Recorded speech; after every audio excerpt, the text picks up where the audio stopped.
Hello, everybody. My name is Erin George. I'm the Director of Community Development here at the City of Bozeman. Thank you for joining us today. We appreciate you taking time out of your day, spending your lunch with us. So please note this meeting is being recorded if you didn't hear that. So anyone who's missed it is able to watch after the fact. The purpose of today's session is to share the major changes, answer questions, and share information about the review process for the Unified Development Code and what is remaining of the process. So a quick reminder of how we got here. A lot of you have probably heard this already, but we always like to include it in case you're new to the process. So the Unified Development Code update project started back in 2022 with a variety of public engagement opportunities at that time. But the project was paused by the City Commission in the fall of 2023 in response to some public concern. And the project was restarted last September with 6 months of additional public engagement. We heard lots of great feedback from the public in workshops, webinars, online surveys, meetings with neighborhoods, community groups, host your own chat kits, and also advisory board discussions. We received nearly 800 written public comments and many oral comments throughout the work sessions and hearings. And then this last summer, City Commission held 5 work sessions on the main topics that they heard from the public throughout all of that engagement. And that brings us to today. We're excited to announce the new updated UDC draft text and zoning map are available online on the Projects Engaged page. Those were posted on Friday, September 19th. We sent out a bunch of emails and various blasts to notify folks, press release and all of that. And that will be open for public review and comment all the way through up until City Commission adoption when that happens. So Chris will probably touch on this, but we've provided 2 different handouts that are also linked there on the Engage page to summarize the changes to help you in your review and make it easier because it's a very long document. So one is called Top Edits, and it kind of breaks out which edits are related to state law versus just the city. And then there's another table that is related specifically to the content of this version of the draft and what's changed since the last version, which was a year ago. So reminder before I turn it over to Chris, the scope of the code changes have all been informed by City Commission direction. First, in work sessions in 2022 and 23, and again in work sessions this last summer that occurred after the 6-month supplemental public engagement. So with that, I'll go ahead and turn it over to Chris Saunders to talk more about the content of the UDC. Thank you very much, Erin. I appreciate all those who are attending today. So quick outline on how we're going to go over this. Short touch on the code update, why we're doing these things. We'll Chris, go over... could you speak up a little bit? You're a little quiet. Okay, will do. We'll also focus on changes in the code that are required from the state, those that have been decided locally, upcoming process, and then we'll open it up for questions and answers. So this is a slide folks who've been in the process have seen many times. There's 5 main goals. The state compliance component has evolved over the course of the project with several state laws adopted, and we'll touch on those more. But implementing the adopted land use plan, improving usability, supporting housing choice, and the built environment have been themes throughout this entire project. So quickly, what is the UDC? It is our primary City of Bozeman regulation that governs land use and development. It touches on a great number of different topics and involves many different departments in its application and use. Because of that, it balances many different interests which interact. There's many things that are of concern for the community, and sometimes they're in tension with each other. So the UDC provides a way of balancing those and finding acceptable points. Also looking at how do we avoid and mitigate if there is an impact from development, implementing the land use plan, and then of course we are operating within the bounds that the state has given us. And so partly the UDC shows that we are meeting those state law requirements. There's also some things that the UDC as a document does not do. The adoption of the UDC eventually by the commission does not approve any individual project. This is for the document as a whole. There are many different preferences and viewpoints of what's the right way to do things. And so the UDC is a point in common that things are adopted, but certainly there's going to be folks who would like us to do something different for just about any topic you can think of. It does not attempt to set up an evaluation of individual sites for evaluation of those impacts. It does set up the process by which those evaluations are done and the standards against which those evaluations are made. But it does not look at the individual characteristics of each site in the city.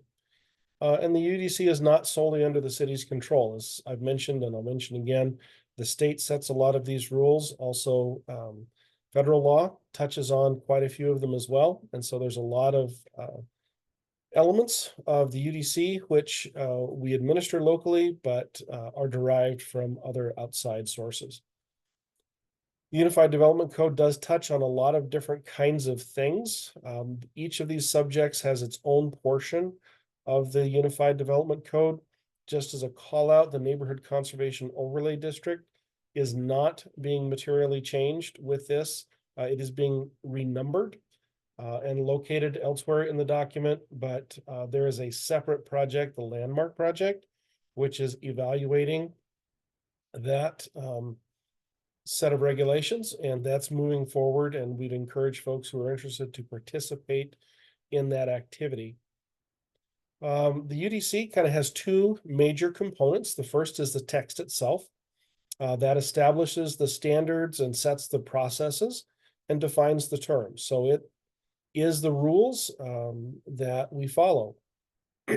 Companion with that is the zoning map. And the zoning map shows where those standards apply. So different districts are created in the text, and then the map shows where the standards and uses allowed in those districts apply within the city. Just as a reminder, the city only has regulatory authority within its own corporate limits. So anything outside of the city limits is governed by Gallatin County and the planning and zoning that they have. The city, as mentioned by Aaron, has been doing a lot of engagement for the last 3 years plus on this process, including many different commission work sessions, many written comments, open houses, etc. If you're interested in seeing some of the outcomes and responses for that material, as well as material presented at those activities, that is available through the Engage Bozeman website for this project, engage.bozeman.net/UDC. And there's a whole section on the right that you can browse through and see that content. So the first thing, if you go to that website, that you're going to see is this landing spot.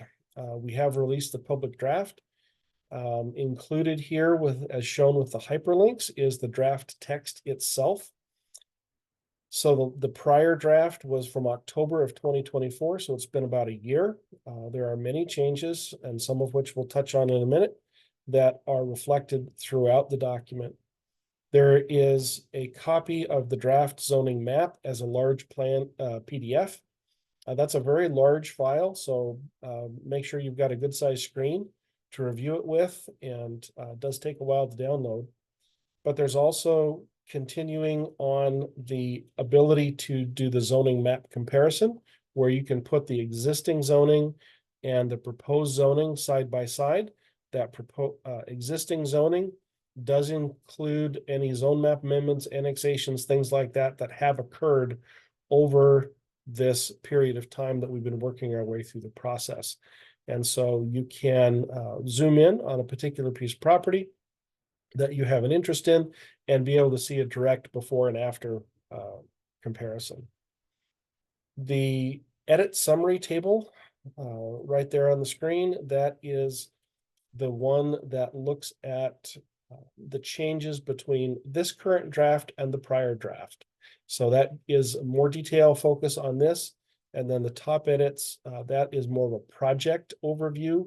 So it looks at kind of the high level changes across the entire process for the UDC update. And then, of course, a link to the current code that is in effect today if you'd like to be able to compare the draft against what exists now.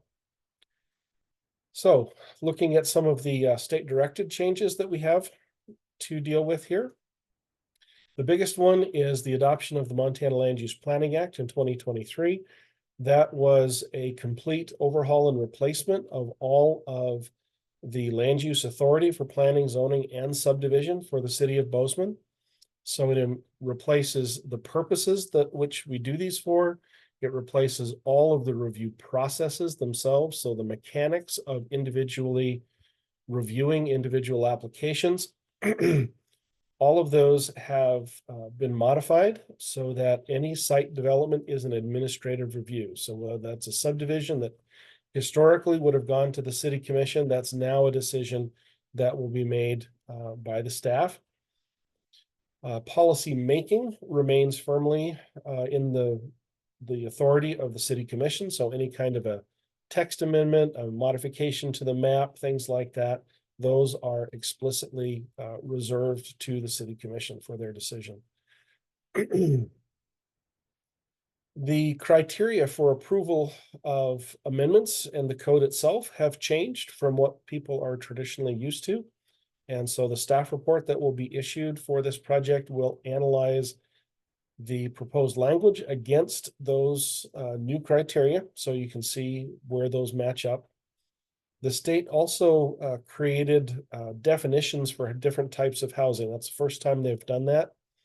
And so we have reflected that in our code so that it's consistent. And then the last piece from MLUPA was that it does require local governments to show that they have adopted regulations that support creation of additional housing. So that all happened in 2023, quite a busy year at the state level. Here this spring in 2025, legislature met again and passed a number of additional bills. First one revised the processes for public notice and project review procedures under the Montana Land Use Planning Act. And so there is now a required notification process for individual applications. There's also a distinction, and we'll talk about this more in a minute, between what they call a ministerial and a non-ministerial project. So the non-ministerial projects, those are more likely to be something like a subdivision or a site plan. Those will have a notice process. Ministerial projects, typically the smaller things, those are not subject to public notice. The state's also modified and put some pretty strong restrictions on how the local governments can establish parking requirements, especially for housing, but also for commercial type projects. They've limited the way we can limit building heights in certain kinds of districts, industrial areas, downtowns, commercial areas, heavy commercial areas. They say we have to have a minimum of an allowance of 60-foot height buildings. Now I'd call out that they said heavy commercial. Bozeman is understanding that and interpreting that to say that that standard does not apply in our B1 districts that are, we consider those to be light local area service type businesses. They also require that we treat all types of housing construction equally. So there's no difference in the code anymore between a manufactured home, a factory built home, or a site built home. There weren't a lot of differences originally, but there were some, and those have all been removed. And then finally, revisions on non-conforming property, how that site is used, how buildings are modified, those continue to be protected and supported by the state. So looking at our locally derived changes in the code, first is organization. So we've placed the substance of the code closer to the front and the administrative work closer to the back. And in this case, we've also, with the draft, color-coded the table of contents to try and make it easier for people to identify where things have changed the most. So hopefully that will assist you in finding things you're interested in. One other change for utility is we have modified the layout so that each zoning district includes this kind of a lot standard, building standard structure where you have a clear, high-level identification of key factors. There's a visual key to help you identify where that standard would apply on the site. Maybe it's a setback, maybe it's a building height, things like that. And then also at the end, the right side of each of those columns, there's a series of section numbers. Those section numbers identify where you can find further information about that standard and how it is applied. So as an example, when we're looking at the rules of interpretation for setbacks, there is a description of what it is, its purpose, and then further information, including whether or not there are different kinds of exceptions that may apply to that standard and under what conditions. We've also grouped the zoning districts all together for uses. So if you're looking for a single activity, you can identify very quickly where that is allowed anywhere in the city. And then also here on the right-hand side column, similar to the rules of interpretation for site uses and site standards, there's a linkage that takes you to use specific standards. So for example, a 3 or 4 unit dwelling has a certain standard that might apply in the RA district, which is different than the standard that might apply in an RC district, just as an example. So other substantial changes that have happened in the draft that we'd like to call your attention to. I mentioned earlier that there were revised noticing standards that have been established by the state, kind of breaking down into 3 large groups. Ministerial permits, these are the less complicated kinds of permits. Typically, there is no site-specific notice that is required with these. Non-ministerial permits, so larger projects, subdivisions, site plans, variances, things like that. Those do have specific requirements. There is essentially the same content in a notice before and after this change, but it does change what gets noticed and how notice gets distributed. One thing that is a change is that all site development is subject to written comments only. There is not public hearings anymore for things like subdivisions. So some change in process there. Amendment projects have, again, specific requirements identified in the code. We have expanded the area where notice is issued for amendment work. Amendments do continue to have both public hearings and written comments provided. One thing that is not changing is that notice is cumulative. So if you have a project, for example, a building permit that normally would not require a formal notice, but for some reason there is a variance involved, then the variance will be noticed and the entire project, both the variance and the ministerial permit, will be part of that review and that opportunity for public comment.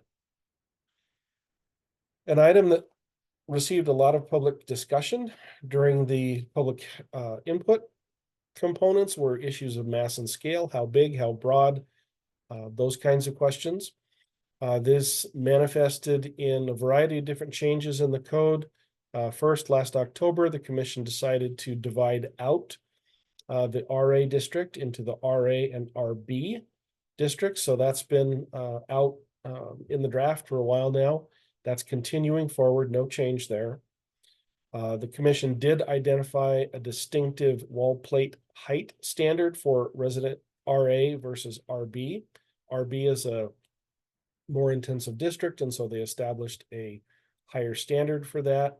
RC and RD are not subject to the wall plate standard, so those are not affected by this adjustment.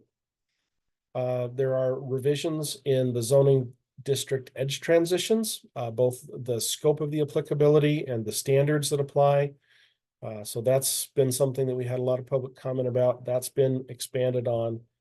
And then something that applied to all of the zoning districts is the original draft had suggested to measure the height of building in stories, and the commission has directed that that be reversed. And so we will have returned to measuring the height of building in feet. So that will be a familiar thing if you go look at the draft. Uses also saw a fair amount of changing. I mentioned earlier, modifying the names to match up with state law. So single unit dwelling instead of single household dwelling as an example there. Number of modifications came out of the public comments and the work sessions that the commission held this summer. So there have been revisions to what uses are allowed where in the residential districts, including allowing modification of existing structures into a 3 or 4 dwelling home, but there are specific standards that are applicable for when that can happen and how much a project can expand the size of the existing building. So very different restriction for that kind of a configuration in the RA district than for other residential districts. The commission also identified a definition and standards that apply to fraternities and sororities. That was a public request. The commission responded to that. And then there also was direction from the commission to expand local service businesses that could be allowed in certain residential districts. And so that is showing up in the use table and then also in the standards that apply to those, limiting size and location to help ensure that they have a minimum impact on any residential areas where they may locate. One related item to residential uses that the state has required that I mentioned, they gave us 14 alternatives to choose from. We have to show that we have met at least 5. The shown here in the green are the ones that staff has identified that we can call out to the state specifically. These are ones that involve the least change to the code and the least impact that we considered for the public. And there are others that we could also call out, but these are the 5 that staff believes are the easiest to demonstrate compliance with the law. And then the last piece, the zoning map. This has been modified as well, in part to show that distinction between the RA/RB division that happened back in October. And the commission also held a work session and gave direction on a variety of other changes that they wished to see made on the map. So one of those things, state law compliance item, is to ensure that the future land use map and the zoning map are in conformance with each other. The commission also asked us to look at where we could reasonably end mid-block zoning district boundaries. So a block that's divided by 2 or more zoning districts, especially if there's a division between non-residential and residential areas. So a number of those were made, and then the commission also directed the map to include some requests from the public. Now that's a big complex map, and so to help understand what's going on in the Engage Bozeman website, there is a key map that identifies where changes were made by number. And then also there's a summary document loaded there that identifies the number and then zoom in on that property with an outline of what changed, an explanation of what changed, and then why that change was made. Was it a future land use change? Was it a mid-block crossing? What was the rationale for that? And then last upcoming events, this is, as Aaron noted, the introduction. There are public hearings coming forward. Currently, those are scheduled and advertised for November 3rd to begin with the Community Development Board and December 2nd to begin with the City Commission. And so those processes will be underway. The notices are issued, so formal public comment related to those hearings is being received. And if you wish to submit a written comment, please send it to comments@bozeman.net. Those will be archived and made available to members of the Community Development Board, as well as the City Commission for their consideration during that public hearing process. And then if you are not already familiar with it, we'd encourage you to spend some time on Engage Bozeman and take a look at the website and become familiar with the materials that are there. And that concludes my presentation. Thank you very much. I'll be glad to take questions at this point, Emily.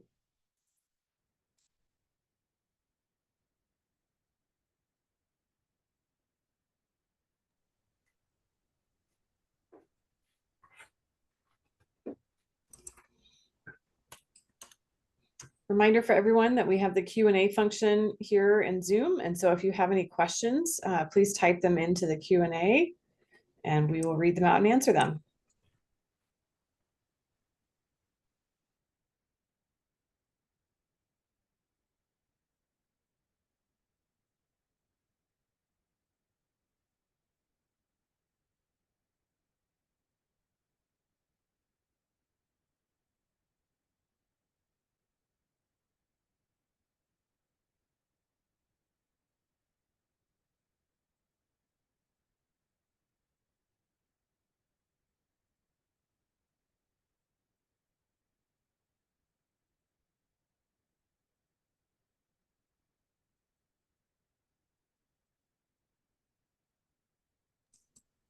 So I see that Amy is raising her hand. We're asking that you please type your questions in the Q&A.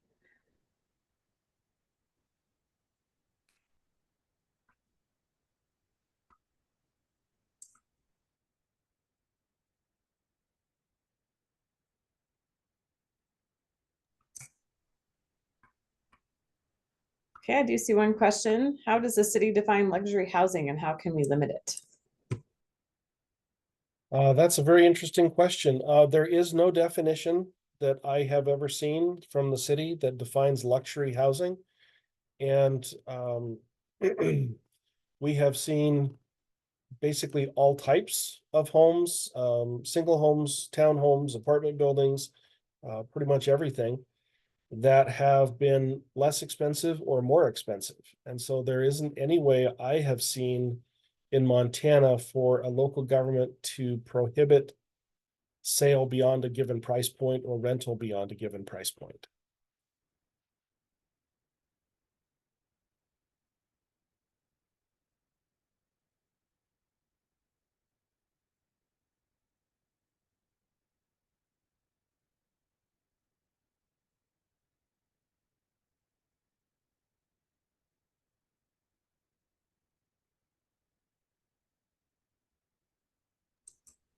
I have a comment. I don't think it's a question, but the state update to property taxes is the lever that is being pulled. Okay. Yeah, that's a interesting question. Montana says that local governments do not get to do taxing differently than what the state sets. So it is a nice thing to see the state taking action at the layer that they control directly.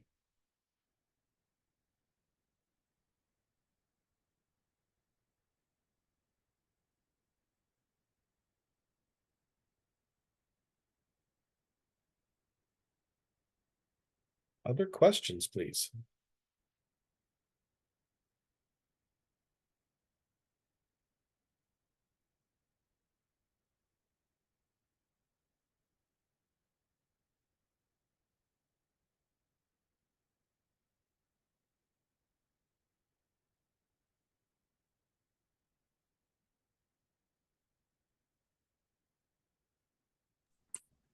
Thanks for typing that out, Amy. So a question from her is, I wasn't sure how to frame my question. What is the best way for neighbors to give feedback at this point? It seems the commission and staff will want specific text suggestions rather than higher level concerns. Do you want comments to be combined or should people individually submit their comments? Either individual or group works fine. It is very helpful to have specifics identified in your comment. It's much easier for the commission and staff to evaluate alternatives with those specifics in mind. If you have a group of people who wish to offer the same comment, then it's fine to have one large signature page or something like that that communicates that there's X number of people who are in support of a particular comment.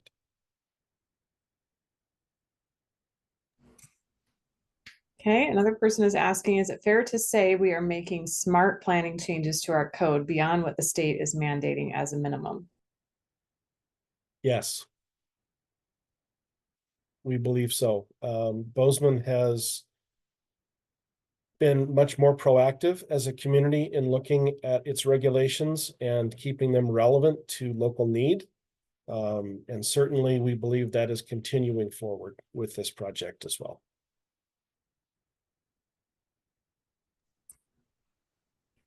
And we have best guess on timing of new UDC adoption. The City Commission will hold their public hearing beginning on December 2nd, depending on the duration that they wish to discuss the project. They need to adopt provisional and final adoption. And then there is a minimum waiting period of 30 days under state law for the implementation of any ordinance. So most likely, we're looking somewhere towards the end of January as a soonest that it could take effect. The commission could choose to have a longer conversation. They could choose to have a longer implementation period, and that would push that schedule further into the year. Can you discuss further the processes that no longer need commission approval? Yes. Traditionally, things like variances required review by either a board of adjustment, and the city commission could choose to take that role on themselves, which Bozeman did. So that is an example of one where the decision will now be made by the staff subject to appeal. Historic deviations are another one where we had a limited staff review capacity there for deviations modifying a standard up to 20%. If it was more than 20%, that would go to the city commission. Now, any historic deviation will be decided by the staff, again, subject to appeal. And probably the one that's going to affect the broadest range of development is change in subdivisions. So all subdivisions are now decided by the staff as well. The final plat still goes to the city commission, but that's at the very end of the process. And it's, I think, largely because as part of that final plat process, people are transferring property to the city for parks and streets and things like that. And so it's important that the commission take that action to accept that property. Okay, we have a question. Do I understand correctly that the state has left no ability for communities to manage growth? That's inaccurate. Local governments have substantial opportunities to manage growth in the way that we plan for our utilities, in how we choose to plan for our land use development. Do we plan for low density or high density? But the state has required that local governments look at growth for the next 20 years, consider housing needs, utility needs, et cetera, and then make plans to help those things be possible. It's not a guarantee. The city doesn't have to go out and build housing to make it happen. But we do have to identify any barriers and try as best we can to remove those barriers. So that still leaves a lot of latitude for local government to decide. But the choice of grow, not grow is one that the state has largely made for us. Okay, another question. Would you say that the changes made by the state legislature put a damper on what we are used to for public comment going forward? Yes. Bozeman has traditionally had an extremely expansive process, far more than was required in state law. to allow for public engagement. The state has dialed that back. There still is opportunity, but it has modified the scope and the method by which that comment is offered. Can I see two comments or questions about transition zones? So can you outline transition zones, anything that's changed in the new draft? Yes. First of all, what a transition is. You can have a situation where two zoning districts that are very different from each other share a boundary. And that can result in buildings which are substantially taller on one side of the boundary compared to the other. So in 2018, the city adopted a standard called the zone edge transition that said when certain kinds of districts abut each other, then you have a requirement for the district that allows the taller building to modify the building standards in that district so that the building that could be built adjacent to the lower density district is less likely to be impacted by the adjacent taller building. Modifying that in this round of the code amendments, previously there was one solution, which was a 45-degree angle plane that pushed back the height of the building. The new language has 4 different alternatives that modify the setback for a building, whether landscaping is involved or not, and more holistically looks at where those standards will apply. In what conditions will District A next to District B require a transition to apply? The most recent draft, the one we're discussing today, expanded that in 2 ways. One is there was some public comment that says, wait, we're concerned. The city has a standard that says if you have a street, then the transition has been satisfied. You don't have to apply it. And some folks said, well, that might work in some cases, but we have a narrow street. And so we don't have the same protection as another place in the city that's of similar kinds of adjacent districts. So we have added a standard to say that the separation by the right-of-way needs to be at least 60 feet, which is the width of a standard minimum local street. If it's less than that, then the transition standard does apply. So it ensures an equal protection throughout the city for the same kinds of uses next to each other. The other piece is there are differences in district. The RA district, for example, is more likely to have shorter buildings than, say, an RC district. And so the new draft includes a provision that increases the amount of setback for adjacency to the RA and RB districts. So it gives a little bit more protection to those districts that are a little bit more likely to be impacted by a taller adjacent building. Okay, Linda has some additional questions related to transitions. She is saying a street is still considered a zone edge transition.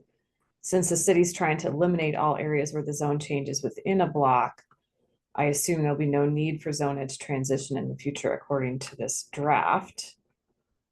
And there's a couple of follow-ups here, but I'll let you speak to that first. There will still be a need for some zone edge transitions. There just are some practical locations where you cannot get a street in to divide. A great example is the portion between Black and Bozeman Avenues, where there is an uninterrupted north-south section between Olive Street and I believe it's Story on the south. That is very long distance to not have a separation, and it's fully built up. There's no really practical way to extend a street through there. And we have a number of those kinds of locations around the community. And so we will continue, even though we're trying to lessen the number of mid-block zoning boundaries, there still are some, and so we still have the transition standard in place to deal with those. And along those lines, she was also wondering, with the mid-block zoning, will the B3 always take over the block if the B3 portion is bigger? And will there be any consideration where the B3 is right across the street from an RA zone, which is considerably lower and less dense? Or will these situations be covered in the landmark program? Good question. If I'm understanding the first part of that question, that's more related to zone map amendments. And so the city will evaluate the future land use map. We'll look at the uses on the ground in considering whether or not a zoning boundary should move at all. The zoning edge transitions only are going to kick in if there is that mid-block kind of situation. So that's not going to happen a lot. And one of the things that is in the zoning map amendment summary document that I referenced is a depiction of the before and after boundaries for the B3 district. That's something that we heard a number of public comments about, concern about. It's growing, it's taking over the neighborhoods. That boundary is actually shrinking in most cases. So I'd encourage folks, if you're concerned about that, take a look at the map. I think it's the last sheet in that summary, and hopefully that will help you understand that the dimensions and the changes that are occurring with those boundaries. Okay, another person asked a related question about step backs, saying B3C requires a step back at the 4th story, whereas many treasured historic buildings like the Baxter, National, and Bozeman Hotel don't step back. Why? Good question. We're trying to balance a variety of different kinds of things. I mentioned competing interests that are pushing and pulling. So in the B3 district, we are required by state law to allow a minimum height of at least 60 feet. That's higher than what we've traditionally had. But that's the new standard that's from the state. If you look at the physical buildings in place down the B3 district corridor along Main Street, there are some, like the National and the Baxter and the Bozeman Hotel, which do not have a step back. But part of the reason they're landmarks and so noticeable is everybody else does. And so most of the buildings are at a 2nd or 3rd story level. And so in order to help preserve the architectural heritage that National Register Historic District represents, we have adopted the standard for the step back so that if folks are choosing to do renovations, they can do an addition, maybe add an additional story, but it steps back a little bit from that existing facade and provides some maintenance of that historic character. So blend of different purposes, blend of different circumstances that are unique to that one district. Okay, thank you, Chris. We have a few more. What is the latest information the city has concerning rental rates, single-family housing prices, and condominium prices, and changes in these the last 2 years? I'm going to refer folks to the soon to be coming out Q2 market report. Our economic development and housing folks commission a private firm to do an annual report that looks at development trends, including housing prices. And that should be coming out here this month.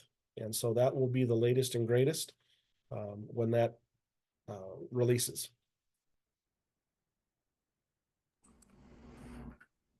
I'll add that there's also some little bit of data in the study that we posted from the same group, EPS, on the community plan technical update engage page. So if you're interested in data, it's definitely not focused on prices, but there's still some interesting data about growth and population and housing demand that you may find interesting in that report. Thank you for mentioning that. There, if you look at the draft of the Bozeman Community Plan Technical Compliance Update, which is also out for review at this point and is also available through Engage Bozeman, there is a section in Appendix B that talks about housing, and there is a terrific amount of detail from a variety of different sources, many of which are third-party, not city data, but do touch on elements of that question. So that would also be another source to look at. Okay, here's a question I can answer. Would waiting for new commissioners to take office cause complications? This commission is already educated on the topic. I would agree with that. I think it was stated before, but a reminder that we do have a May deadline to comply with Montana Land Use Planning Act at the state level. And that means that we have to both adopt the technical update to the community plan and the implementing regulations in the UDC before that May date. So this current commission, yes, is educated on the topic, has spent a great deal of time talking with the public about it and discussing among themselves in their work sessions. And there was also a previous commission that weighed in on the UDC update when it started in 22 and 23. So if that's, I think that's enough for that answer. Thank you. Okay, next one. How will the role of the Community Development Board change with the new ministerial staff approval process? The responsibility of the Community Development Board outlined in state law is that they do three things. One is they are the advisory board that takes the lead when we prepare a land use plan update. So that's non-regulatory activity, but it's the foundation. They are the advisory board that is the sounding board for the community when we are looking at regulatory adjustments. So subdivision, zoning, anything UDC goes to them specifically, and they have to make a recommendation for or against modifications, whatever that recommendation may be. They make the recommendation to the commission. And then their third role under the Montana Land Use Planning Act is they are one of the steps in the appeal process. So if an applicant or member of the public appeals a decision from the staff, then that appeal goes to the City Community Development Board and can be appealed from the board up to the City Commission, and then from commission to court as it currently does now. The fourth responsibility that they have, which is separate from the UDC, is they are also our impact fee advisory committee. The changes in the UDC are not going to modify any of those last responsibilities. Okay, next question. If a project was approved under the current UDC and goes in for a site plan mod, once the new UDC is in effect, what version will be used to evaluate the mod? The current version of the code is always the code that applies once you have submitted an application. I'll just add that vesting to codes happens at the time of adequacy. However, a mod is a new application and would not retain the vesting of the underlying site plan. Does that sound correct, Chris? Yes. Okay. Okay, are there any revisions that will result in shorter application or permit processing times or longer times?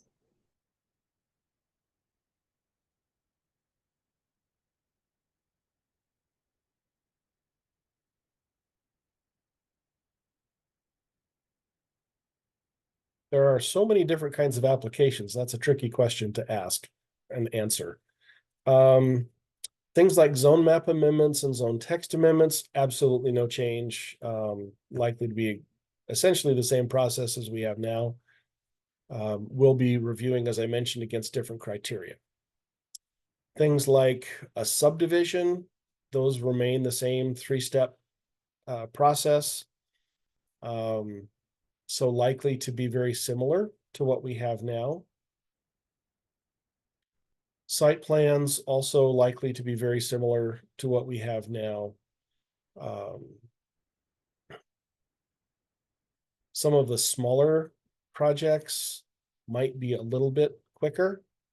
One of the key questions for any plan review, whether that's subdivision, site plan, etc., the statute describes the public engagement process for those as being an opportunity for people to analyze and offer opinion on whether the proposed project has analyzed and addressed any impacts from that project. Now, maybe some of that analysis was done by the city through a land use plan or an issue plan like the transportation or sewer plans, or maybe it's done locally on an individual application. If the public comment comes back and shows that there is further analysis needed, then that's going to extend the process. So it will become extremely important for the applicants to make sure they have done a full and thorough application in order to avoid repeat review processes.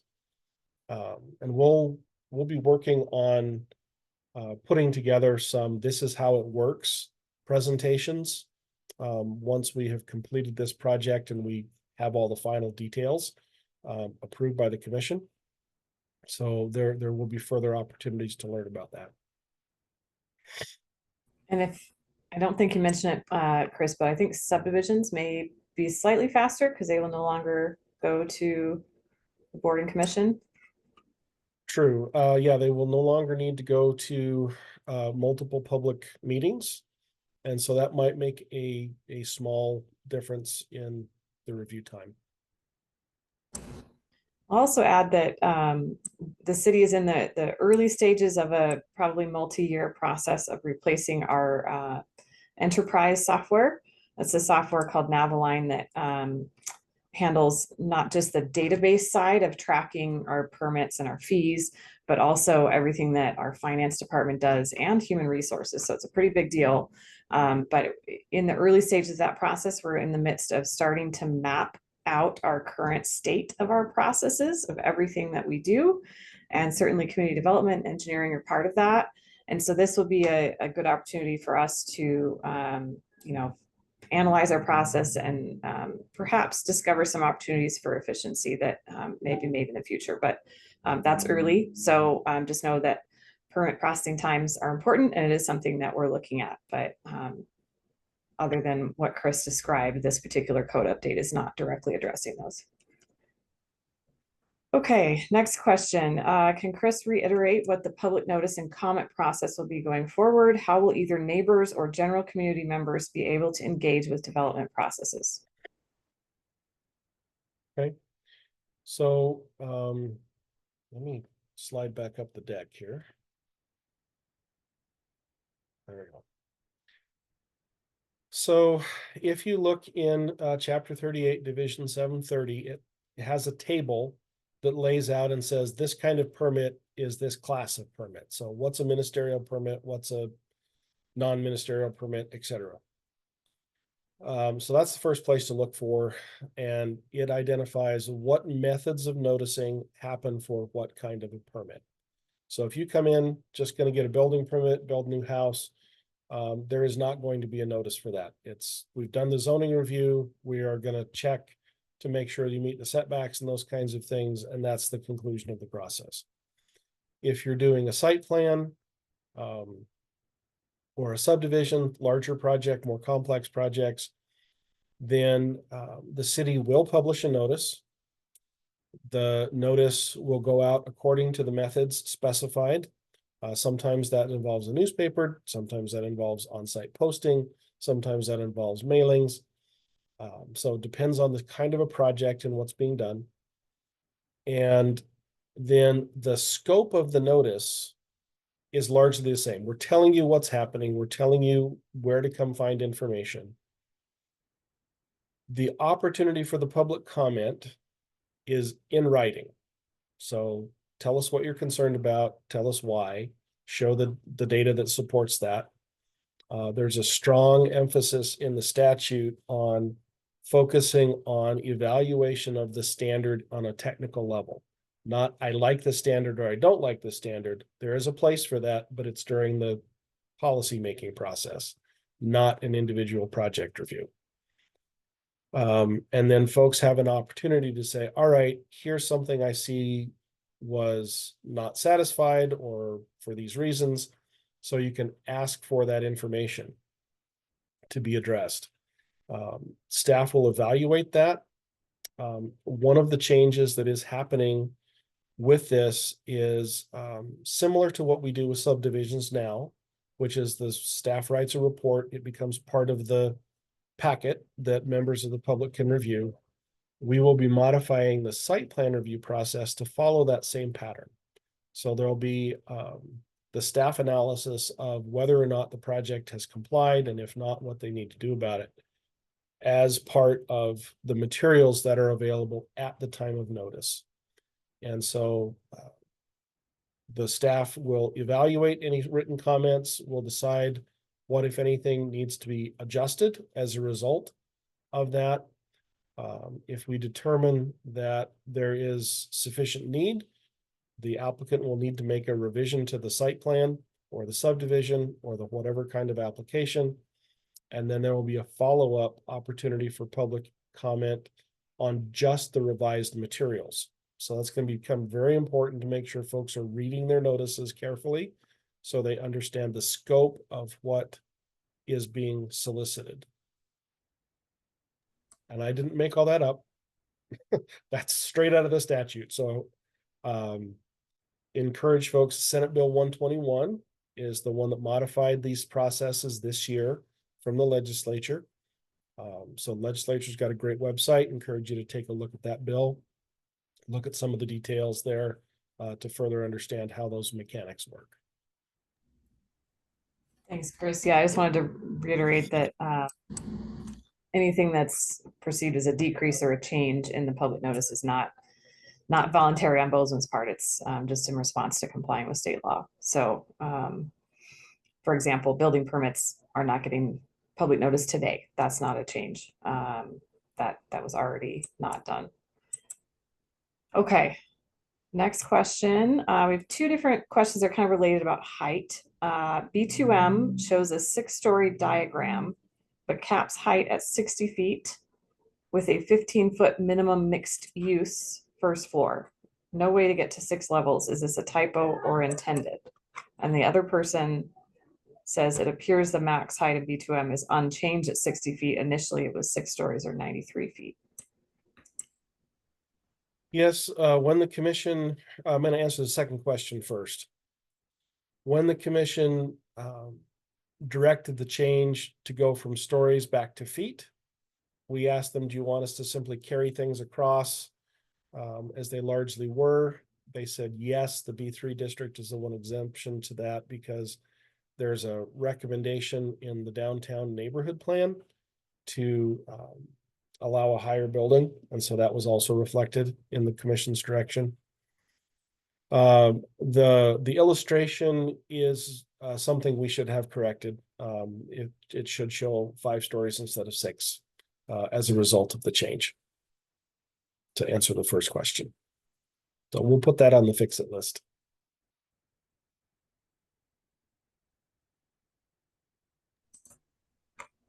Okay, Amy asks, what happens if the city misses the May date? That is a fascinating question. Talking with some colleagues, there's a mixed set of opinions, all of which are bad. I'm not going to speculate on which legal outcome would happen, but it is a direct mandate from the state, and the state has many unpleasant tools to compel compliance if that's the direction that they felt they needed to go. We would really like to avoid that. So we're hoping to satisfy that deadline. And I'll just add that the state is kind of keeping tabs. So there's some interim committees at the legislature, and they are asking for regular updates through the League of Cities for the progress on cities. Those of us that are required to comply with MLUPA, they're asking for updates on how that is going. Okay, Laura asked, I'm not clear on if or how HOA restrictions affect the UDC. HOA restrictions are private covenants unless the city is a member of the covenant, the contract, basically. Then the city has no authority to enforce them, nor obligation to enforce them. So they are separate from each other.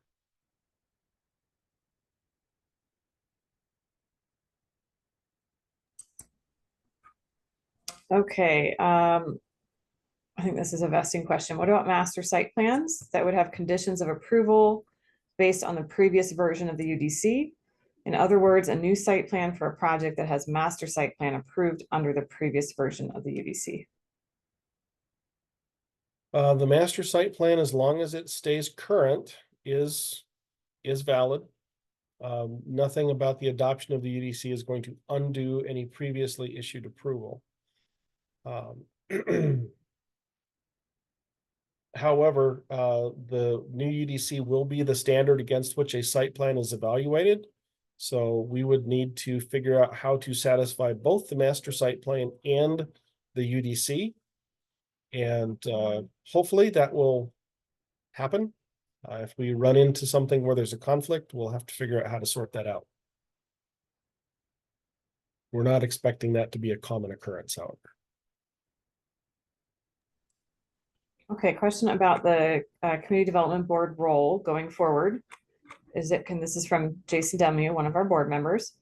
Is it correct that currently the Community Development Board serves the statutory roles of Planning Board, Zoning Commission, and Impact Fee Advisory Board? Yes.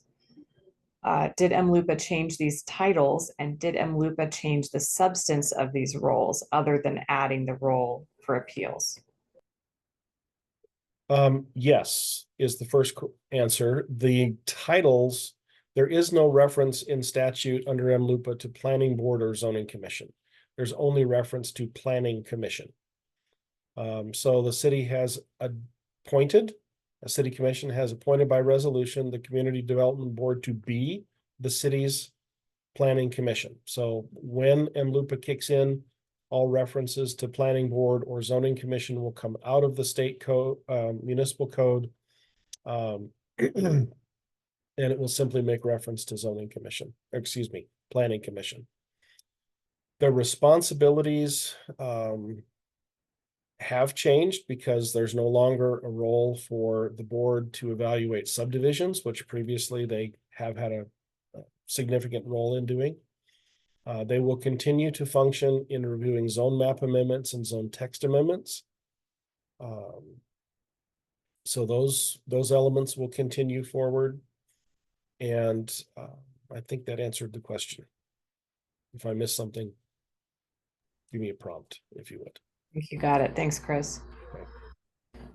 Okay, is there an opportunity to have a work session where staff, professionals in the field, the public, and the commission can have objective back and forth Q&A conversations rather than submitting letters or the 3-minute max testimony option? So I'll start with that, and then Chris, feel free to chime in. So yes, I think we certainly have done that. Earlier this year, all of the public workshops and open houses that we held, where we had commissioners attend, and we had a great deal of back and forth discussion.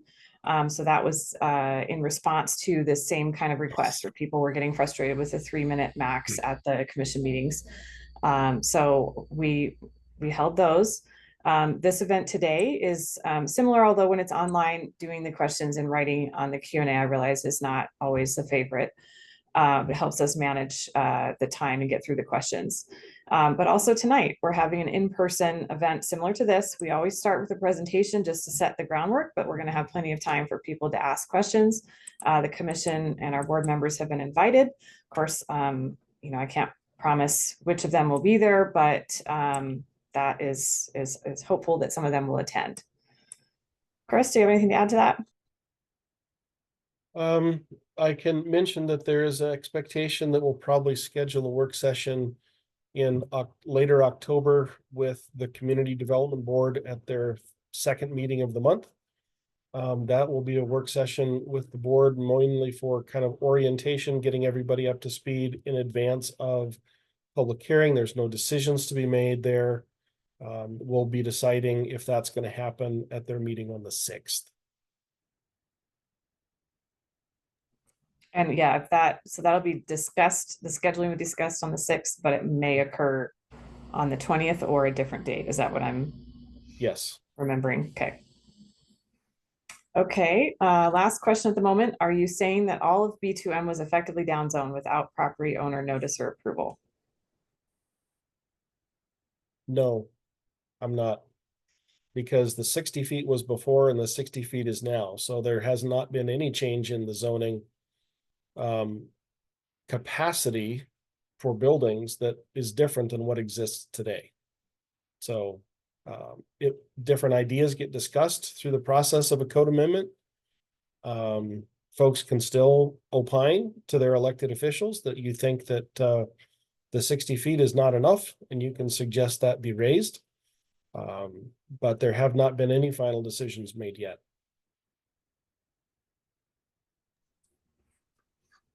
Okay, so that's all the questions we have. We do have a little more time. If anybody has additional questions they'd like to type in, please go ahead and do so. And a reminder, the event tonight that's in person is being held at the Bozeman Public Safety Center over on, what is that, Rouse and Tamarack. It's on the first floor of the community room. Is that correct, Chris and Emily? It is, yes. Yeah. So that's at 6 p.m.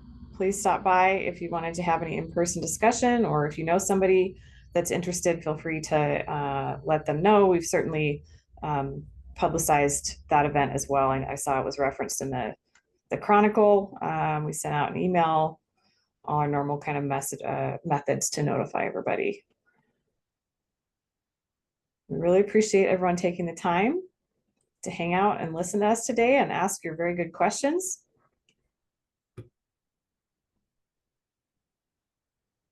We're not seeing any additional questions. So we'll just give it about 5 more minutes and then we'll be closing the event if we don't get more questions.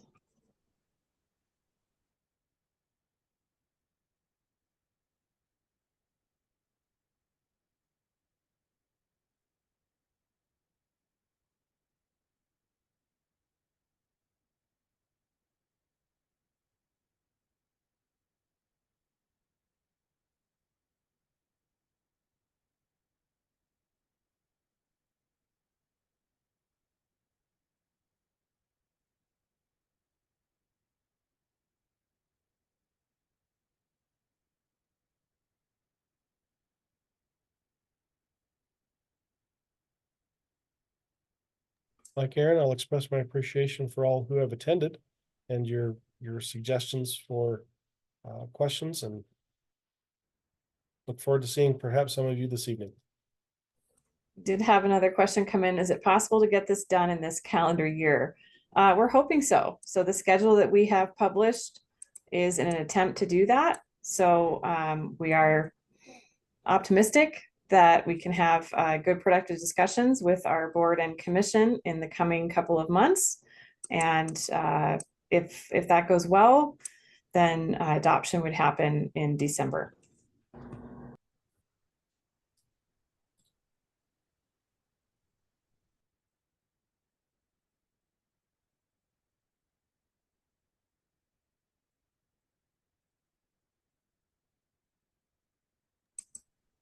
Okay, thanks again for everybody's time.